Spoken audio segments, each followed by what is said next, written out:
So we're interviewing for our YouTube page podcast for Caring for Mom and Dad, but we're going live on Facebook. This is the first thing. We're very excited. I'm with Carrie Aalberts. Did I say it right? Yeah. Okay. Thank you. She is Dementia Darling. That's me. So tell us how you became to be Dementia Darling. Oh gosh, a long time ago it feels like.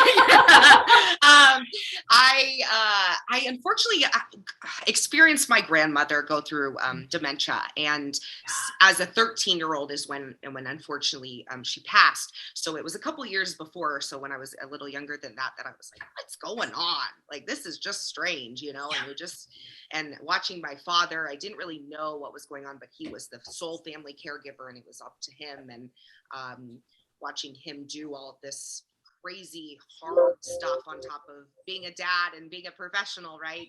And so I always wondered, you know, how he did that. And you know, I loved visiting the memory care my grandma was in, and I loved seeing the workers, and I always thought they were incredible. And then I've always gravitated to seniors as well. And so when I got to college, my parents were like, there's a school of gerontology at your college. Let's sign up. Let's, you know, and this is your wheelhouse, you know. And I'm so glad I never looked back. It was the best thing I ever did. And that's when I started my professional caregiving journey about 10 years ago now. And it's been incredible, mainly in adult daycare settings, and as an activity director in memory cares and all of that. And it's just been incredible getting to know caregivers and people living with dementia. I absolutely love this community. So I focused in all of my studies in it, and I was able to get my Master of Science focused in gerontology, the study of aging, and then I got my certified dementia practitioner license. And I'm just from there, I realized I just want to support caregivers. This is so hard, and they don't have enough. Yes. So what can I do? What can I do to be there for them? So that's where Dementia Darling started. I love that. I love that. Let's start with that. What can we do for caregivers? Oh my gosh. What can we do? They need so much. First off, what I like when I talk to people, I say, what do you need? And they say, I honestly just want to vent to someone that gets it.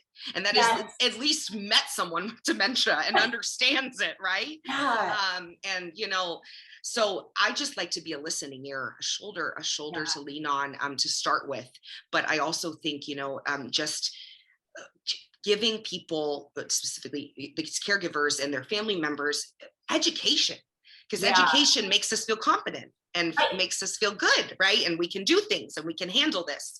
And but there's so much that caregivers need, and we need to do better. And so I'm so glad there's people like you out there. Well, I think it's huge because, and I'm sure you've seen it too, people are so focused on the one with dementia. And so we kind of overlook the caregiver, and the needs are incredible, and they're so isolated, and they don't know how to ask or say, I'm drowning. And they feel guilty for drowning. Totally. Yeah. And they don't know how to say, I'm drowning. I need help. And we see caregivers get sick and die sooner than the one with dementia, because everyone's focused on the one with dementia, or, you know, the illness that we're talking about. Yes. Oh, the numbers are staggering. I remember when I first learned it was like 40% of caregivers, and I still don't like to say it because I almost can't fathom that it's that high. But at the same time we can, because they are neglected, unfortunately. But they say that about 40% of caregivers will pass away before the person they're caring for. And it's a staggering number. It's insane. I can't fathom it, and I just. It breaks my heart that these caregivers feel so alone, because they're not even close to being alone. No, 11 million of just dementia caregivers in the US. So you are not alone, right? And so we need to be more vocal about it. That's why I love doing podcasts and getting out there, because we need to say you are not alone.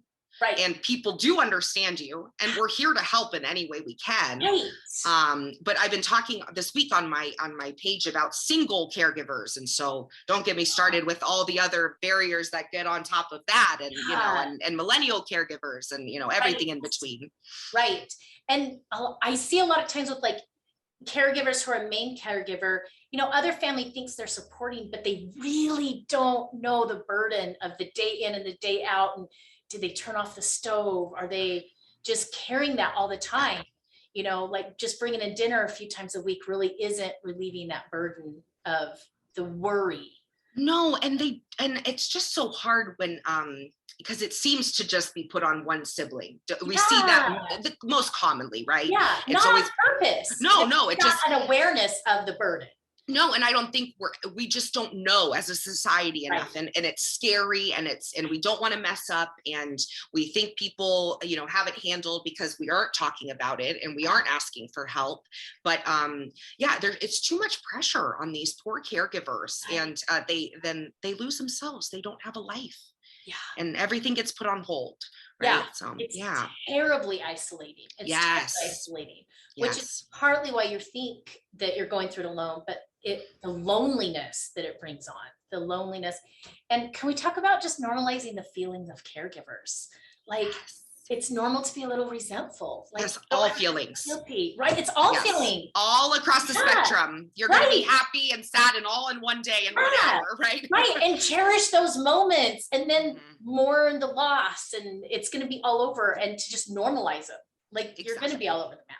Yeah. And I think, I hate seeing positive vibes only here, and things like that. And I'm like, no, we're human. Life is tough. It can be all the vibes. Right. All of them all. Yes. Yes. Yeah, and they're normal. And so to find a support group or support, like you were talking, like someone else you could vent to, that you can call and say, I didn't sleep all night. Like they get it. They just get it because they're in it. Yeah. And thankfully, one of the good things that came out of the pandemic was that I think that we've reached out online, and the community, the dementia caregiver community on Instagram and TikTok and Facebook. I mean, it's insane. People just want to be heard and want to connect and support each other. And I love watching these people and connect and say, oh my gosh, I'm not alone. You get it. Yeah. And my mom did that too. And my dad did that. And yes. And it's incredible to see. So I'm excited that we're at least connecting, even from afar.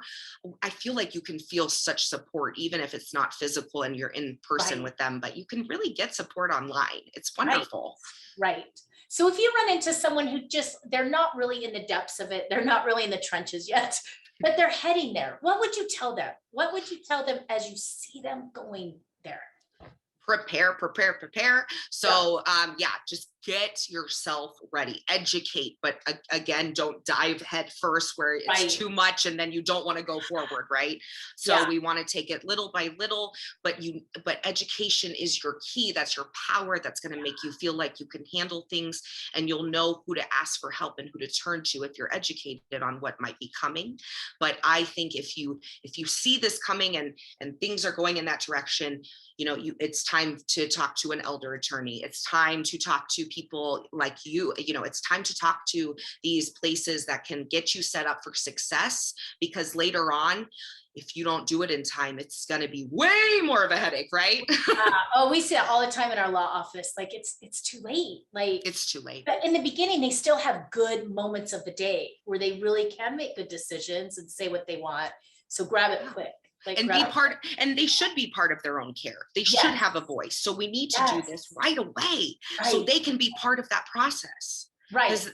They deserve that. Right. Do you see that? Do you see some like denial going on? Like we get a lot of time where the spouse is telling the other one, like, your mom is in trouble. And they're like, nah, she's fine. She's just a little forgetful. But just mom. That's mom. Yeah. And, it's so hard. Well, and denial's just hard in general. You just you as a professional, you don't want to be like, come on, hello, because at the same time, I'm sure I would be the same way if it was my family. Right. But we have to be, in a way, we have to say it in a sensitive way to say, I know this is so tough, but you're saving yourself some really big hardships down the line, and we need to honor your loved one, and we need to see what's happening so we can do the best we can for them. Ask them what they want before they can't tell you anymore. Really. But that denial, man, and the guilt and the if I go forward with this, are they gonna, what if it's not true, and then they're gonna be mad at me, and then it's just, there's so many things and so many components, but it needs to be talked about. I feel like just way in advance. I love that I'm in this field because I right in high, and out of college, in college and out of college, I was like, okay, mom and dad, we're having these convos because I'm not waiting. Right. I'm not waiting. we call it the talk. Like, yeah. They didn't want to have the talk with you when you were exactly. Now it's my you don't have the talk with them. Like, it's just as awkward. It really is. So we true. gotta do it. It's so necessary, and it's just helpful. I mean, who wants to go in something that intense and choosing things for someone else blindly? Yeah, we want some type of direction to go in, and what they're looking for, and what would make them happy. Right. And here's the thing, you're not alone in that either. Like, we tell people, like you said, like, mom and dad are going to be so mad. Well, you don't have to. You can, hey mom, let's go. Like, I tell people, call me all the time, I don't know how to talk to mom. Don't say, hey, we found a great attorney, let's come in, and let the attorney talk to him. Let the attorney say the hard things. Let the attorney say, what is it you want? Like, you could come in and, hey, this is what we're looking for. Where do you want to go if something happens? You don't have to have that talk. You can remain the child and bring in a professional to have that talk. And it's so much easier. Exactly. Like, yes. Yeah. I'm always like, to make the, with like taking away a license, let's say, I'm always like, make the doctor be the bad guy, right? But then at the other hand, it sucks because when we love people, and sometimes we have to make hard decisions out of love, and we have to accept that they're going to be pissed off. Yeah. You know what I'm saying? It's just like being a parent. I'm not a parent, but I know I've been like, mom, you're the worst. But then it turned out to be the best thing ever. And so you kind of have to say, I know you're not happy about this, but I'm doing this out of my love for you. And it's the best thing, know? So and to tell yourself, I have to tell myself, I have like 7 kids. So I'm always telling myself, reaction doesn't mean I did it wrong. Like, even if they're upset, maybe I did it right. And that's why they're upset. Like, but we don't want to upset mom and dad. And my thing also is to bring in professionals as much as you can. And there are a lot of free sources out there. Like, I'm not here to advertise, and that's not what this is about, but it's about saying there is so much help out there. You don't have to do this alone. And to retain that relationship of mother, father, child, as long as you can. Absolutely. So that you can retain that relationship and turn the care and the hard stuff over to the professionals. But there's a guilt doing that.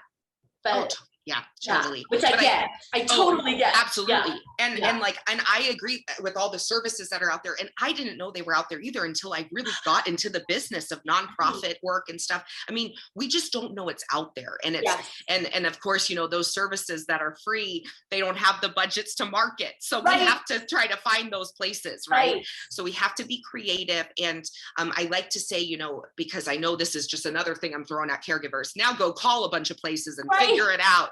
I don't like to do that. So I like to say, okay, are there people in your life that are maybe long distance that are willing to help you in some way? Tell them, can you please find a nonprofit that does this, this, and this? Can you please do some calling for me? Reach out to people, because that kind of stuff people won't be weird about doing, right? Because everyone can pick up the phone and call someone for you.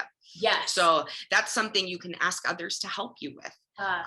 For sure. But it's definitely out there. Like you said, there's so much free help. Thankfully, we have the internet now, and You're just not alone in it. Like, that's kind of the biggest, and the overwhelm, like when people come into our office and they're in like a limbic brain, like it's fight, flight, or freeze. And and you're really mourning the loss of, a parent in a way. And you're making all these life decisions in a brain that's not meant to be thinking and making decisions. And so to have someone come in and help you kind of think it through is just huge. And someone that you can trust, like you guys, and someone that can say, I get it. This sucks. Right. Let's talk about it. And it's overwhelming. It's too much information for you to process by yourself. Yes. Like, give me some of it. Give me some of it. We'll figure it out. And we don't have to figure it out today. No, not everything needs to be right. No. Right. No, I love that. Yeah. It doesn't all need to happen once you get a diagnosis, right? Right.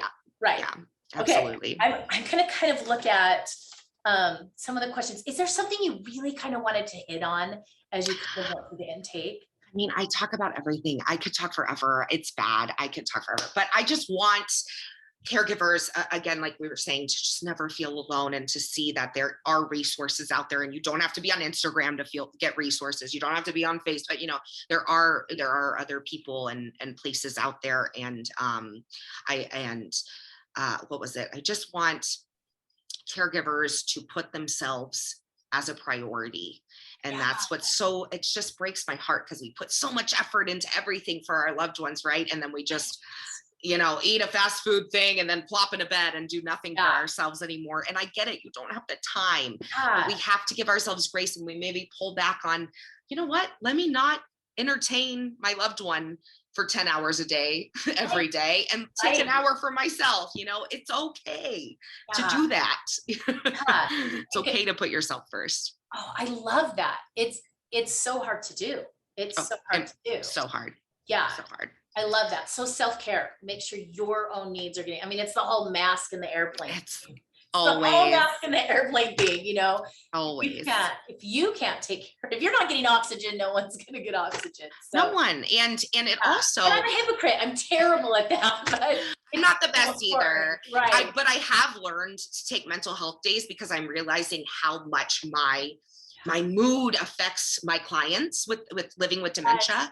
And if I am rubbing off of them in a bad way, or if I am mad or it's coming off, they're going to be mad. And then it's going to make my job harder, and everyone's pissed, and I made everyone upset. And so it really does make it harder when we don't care for ourselves, because it's a ripple effect. Right. Especially with dementia care. So it's just, we have to give ourselves priority, but I know it's easier said than done. And so I hate saying it. Yeah.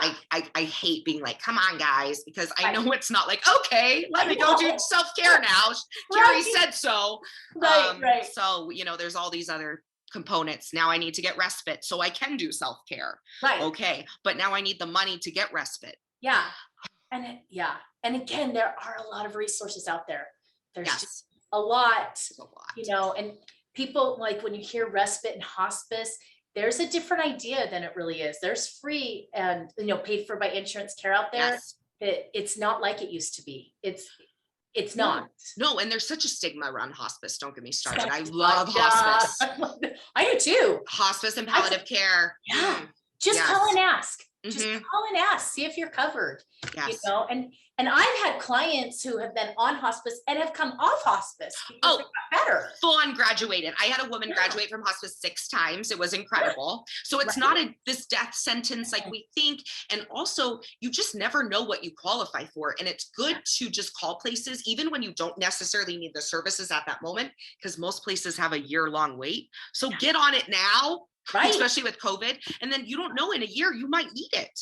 Yeah. But if you don't, say thanks, take me off. And then the next person gets it. You can't lose. So just start calling, get on those wait lists and just prepare for the future. You never know what's going to happen, especially if someone were something to happen to the caregiver and they need somewhere to go for their loved one when the caregiver gets surgery or something, let's say, or So there's a lot of things that can happen. Yeah.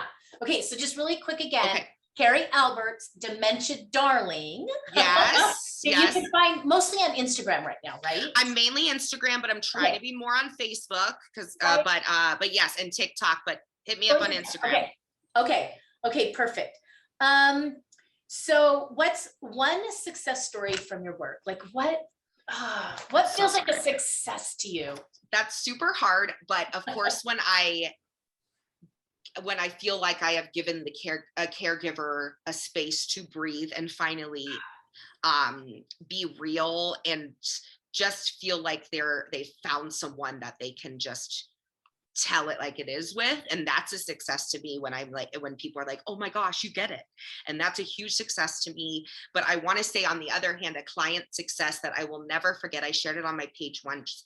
And as an activity director, it was a huge success for me. I felt, I was doing a church service on Sundays. I would do one every Sunday. I was trained by a chaplain. I was very proud of my little Sunday services. It was very great. Because as we know, with dementia, music and prayers and things like that are the last to go in our mind. And I was doing the Lord's Prayer with everyone, and a man that was nonverbal, except for maybe saying 3 words for the last few years, stood up and said the whole Lord's Prayer with me. Wow. And it was incredible. So we had the Wow. family come, and every Sunday he'd get up and say the Lord's Prayer for everyone. And it was a beautiful addition to our service. And it was just absolutely beautiful to watch. So things like that make everything worth it. Yeah. Oh, Yeah. I love that. Yeah. Have you found it's a little bit of a phenomenon. Oh, I'm so sorry. You're It's fine. a little bit of a phenomenon that I've seen that and you're more educated in this than I am. But when someone comes in and they've forgotten you, they can't say your name or whatever. Sometimes I find that they still remember the way you made them feel. 100,000%. They know who you are as a being. They know your energy. Yeah, they know your energy. They know how you make them feel. Yes. My clients in my 10 years, I honestly did not have a client that knew my name until the last 2 years. And so in 10 years, I didn't have a client. They always just knew me as the girl that made them happy or the girl that made them feel safe, but I never was Carrie. And someone recently said, or this past 2 years ago said, "Hey, Carrie," when I walked in one day, and I bawled because it was the first time ever that someone had remembered my name. Wow. But I still knew all those people before. They still loved me and I loved them, but they knew me for just my being and what I brought to them. And it's beautiful. It's beautiful. Right. It totally, like you said, it's totally true. It's fascinating to me because I'll watch different caregivers come in and they'll immediately like tense or they'll immediately relax. They don't know their name. Who are you? Where are you from? But their bodies respond to the short and patient ones or the, patient loving ones. Like there's something in there that still understands, like you said, like the being. Totally. And we see that with family members. You see when, children will come and visit, and one child they'll be very relaxed with, and another one they're very nervous with and have behaviors with maybe. And you're like, oh, I wonder how that dynamic is. But at the same time, I don't want to say that's necessarily, if they're acting that way, that's not true, because on the other hand, I have reminded people of other people. So a person with dementia has thought I was someone else, and that made them upset. I was someone who hurt them in the past. Yeah. But on the other hand, I was someone's high school sweetheart. So his wife did not like me. So it's, it can go either way. Yeah. Yeah. Oh, that's funny. I remember my husband's own grandma decided we were newer married, so I didn't respond real good, but decided my husband was her husband.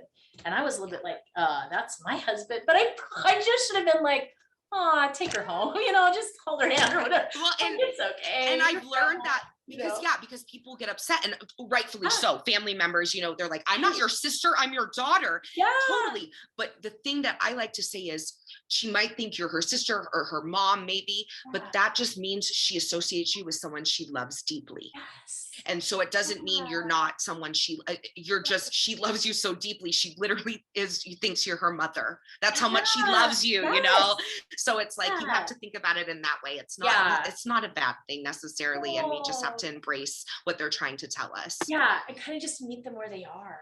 That's all we can do. And where they are. It really is all we can do. Yeah. I think our first instinct is to try to fix it and just like, no. This is so-and-so. No. But it's hurting everyone. Totally. Oh, totally. Because it's our loved one, and we want to, we've always seen them as someone who's understood what is going on. So we're like, come on, mom, no. It's not going to help anyone to fight with them, right? Yeah, but it's so hard in the moment. It's so hard, and it's hard to come up with stuff on the, on the drop of a hat. It's hard. Right. So it takes a lot of practice. So don't beat yourself up. Right. It's going to go like this. You're going to figure it out. But hopefully it kind of goes like this. Yeah, exactly. And I mean, I've worked with these people for years, and I still am like, I don't know what to say. Like, so it just happens. Yeah. Tell us again what your degree is for. So, I am focused in gerontology, which is the study of aging. So I have a Master of Science degree, and then I'm a certified dementia practitioner.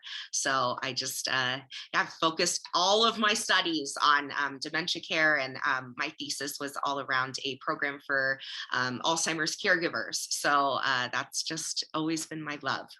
So that's, we need more resources for the caregivers. I know. We just need more resources for the caregivers.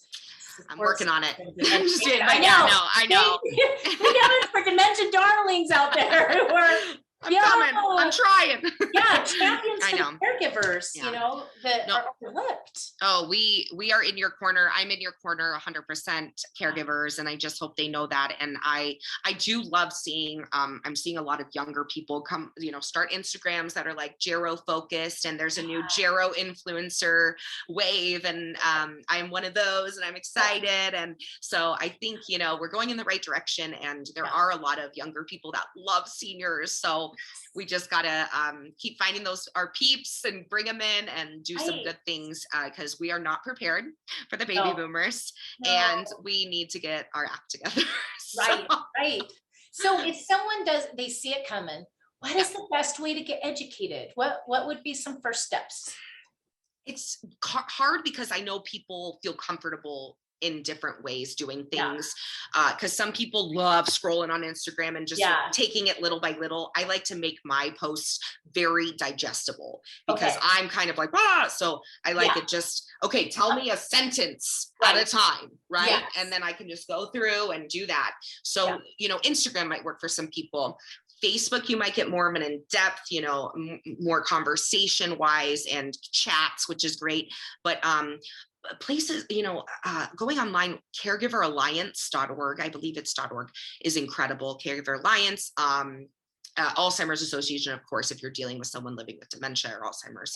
But there are just truly just Googling, honestly, caregiver support in your area, you will be surprised. I live in Las Vegas, Nevada, and Nevada is notoriously known for being terrible at services. Like we are like one of the worst states in education. We're one of the worst states in medical care. We don't do things the best.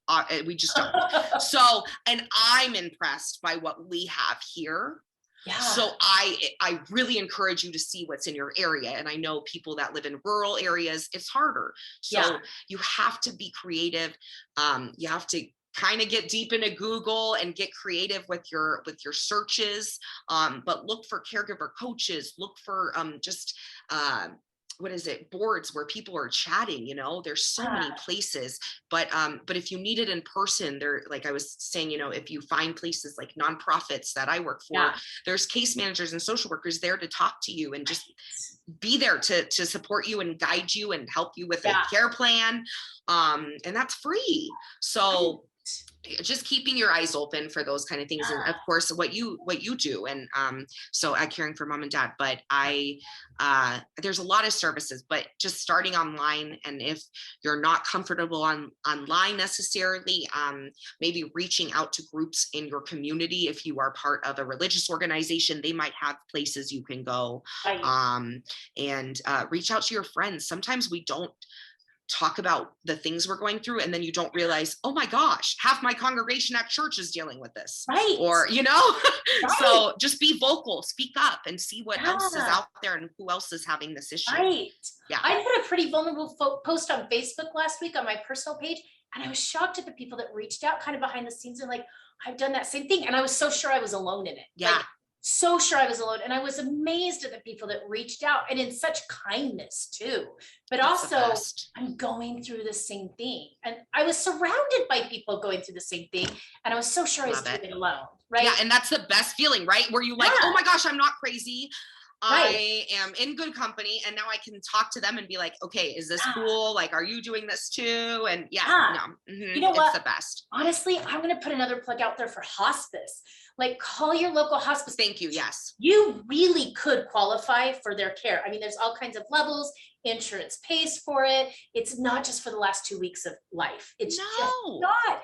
But the thing is, even if you don't qualify, they are plugged in. They will tell you, where to go next. Yes, they're like, we can't help you, but here's support groups, here's homes, they are really plugged into the community, and they have people that their only job is to be plugged into the community to give resources out. Absolutely. Well, and I don't know if you have this in Arizona, because here we have 211, and it's Nevada 211, and you call just 211, and it takes you, and you literally just say, I am a dementia caregiver. I need the resources. And they give you every resource in your area that you could. Kidding me? Yeah. That's amazing. I know, and no one knows about it. And so, oh my gosh. yes, and I was a marketer for our company, so I would always be like, guys, how does no one know about this resource? But it's just not out there. So who knows? You might have one in your state. Yeah, but, it's not out there, and we're not talking about it. I think enough. We're living in the isolation as caregivers, and we're just not talking about it enough. Completely. Yeah. And I'm a verbal processor. Like I have to talk out all my heavy decisions. And so you got to find someone to talk to. Me too. Yeah. And one other resource, it's usually for pay, but geriatric case managers are incredible. And that has been a really big resource, I feel, especially for people that might have a loved one across the country, let's say, that you can't get to because of COVID or something. You can call these geriatric case managers and they can kind of be your fill-in advocate for your loved one. And they can set up everything you would need. Like if your loved one's in the hospital and you can't get across the country to be with them in the hospital, you can call one of these people and they will stay with them, and they're educated and they're amazing and they're there to be their advocate in your place. So that's another amazing resource. Yeah. Just don't feel like you have to do it alone. No, please don't. Yeah, you are not alone in this. No. Okay. If there is one just word of wisdom that you could leave people with, that's hard because it's so encompassing. So hard. Huge. It's so hard. But I think, to just say it yet again, you are not alone. I know, and I hate I know it's easier said than done to feel that way, but I promise you're not alone, caregivers. And it's such a hard job and you're doing it all. And please give yourself grace. Please give yourself a break. You're awesome. Like you're doing it all. Right. So give yourself a pat on the back and let yourself relax for a second. You deserve it. Right. But yes. Oh, I love that. Okay. Tell us again. Tell us how do we contact you? All of that. Dementia Darling. And you can find me on Facebook, Instagram, and TikTok, just at Dementia Darling. Please message me if you ever need support, just to vent, anything at all. I am here for you. I'm creating a service so I can be there for caregivers at any time. So I'm working on that, and I hopefully we'll have respite one day for you too, and have darlings all over the world. So keep an eye out for Dementia Darling. But that's the goal. But yes, please, I'm here for you, Dementia Darling, Carrie Aalberts. I'm here for you at anything you would need, caregivers or people living with dementia themselves. And you can email me at dementiadarling@gmail.com as well. So thank you. Oh Thanks for having me. Carrie, thank you. So I had not met Carrie before this Zoom call. Addie, who was amazing, set it all up and did all the communication. I know, she's the sweetest. She's my daughter-in-law. I love her. I heard. I love that, by the way. I think that's awesome. I love her. It's so great. So, anyway, I had never met you, but I love you. You were doing such an important work, and I'm so grateful that there are Carries out there who are glad. helping caregivers not feel alone. Oh my gosh. Thank you. That's the goal. And I'm so glad that you are out there and that you are providing this amazing just education and service, because it's so needed and there needs to be a safe place for people to turn to. So thank you. And I'm sorry, I feel like I'm screaming. So I'm sorry to anyone listening if I'm literally screaming at you. I'm loud anyway. I was like, oh, this is bad when I opened it. This is bad, and I'm loud as it is as well. So turn down the volume, people. Sorry. Right. Oh, well, it was so good to meet you. Thank you. Thanks for taking time with me tonight. Absolutely. Thank you. Let's talk soon. Yes. We'll be in touch. Thank you. Absolutely. Thank you. Bye.